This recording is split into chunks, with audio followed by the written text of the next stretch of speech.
Welcome to Thoughts on the Market. I'm Jamie Rollo, Morgan Stanley's European leisure and travel analyst, and today I'm talking about an intriguing trend, the cruise line's accelerating expansion into private islands. It's Tuesday, February 25th at 2 p.m. in London. Now, the lure of a private island cruise is simple. You get almost exclusive access to a tropical retreat. Aloha, welcome to paradise. We hope you'll You can lounge or snorkel on a pristine beach. You can enjoy a meal in a private cabana. You can even book a massage or a yoga class. And inhale. Hold that pose. The only other people around are fellow passengers on your vacation. So this isn't just stuff of popular TV shows. It's potentially the future of cruising.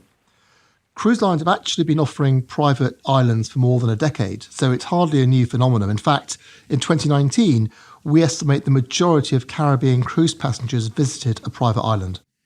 As it happens, the Caribbean is the world's largest cruise destination. About 36 million cruise calls were there last year. That's about 40% of global passenger capacity. And that's surpassing the second largest region, the Mediterranean, at about 17%. Of course, the Caribbean's proximity to North America and its year-round tropical climate make it a prime location for cruising. But despite those advantages, historically the Caribbean's been seen as more of a lower yielding market compared to regions like Europe or Alaska, which arguably have even more amazing scenery or historic sites.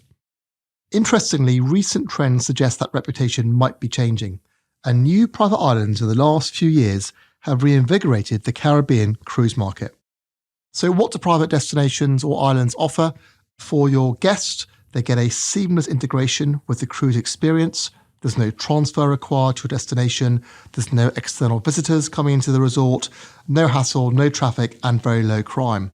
And for the cruise lines, well, they get greater control over the customer experience. They create superior customer satisfaction, which generates more repeat business.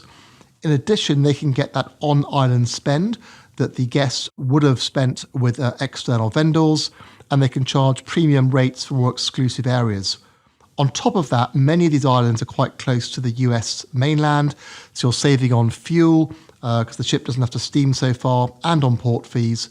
And then finally, proximity to the US also can increase the short cruise duration market, which widens the addressable market for new-to-cruise passengers, and also can limit anti-tourism or anti-cruise sentiment because it moves guests out of congested areas and prevents unwanted visitors.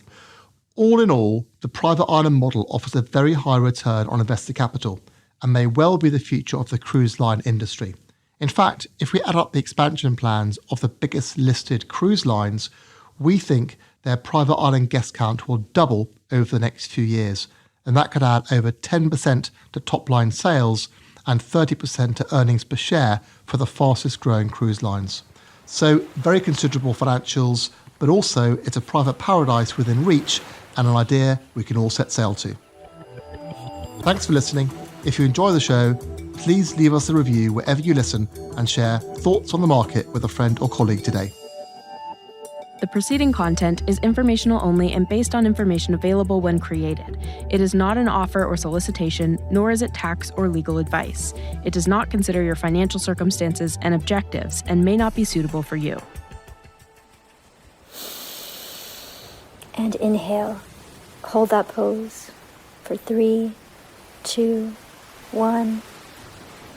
And exhale, letting that breath out slowly before we move into the warrior pose.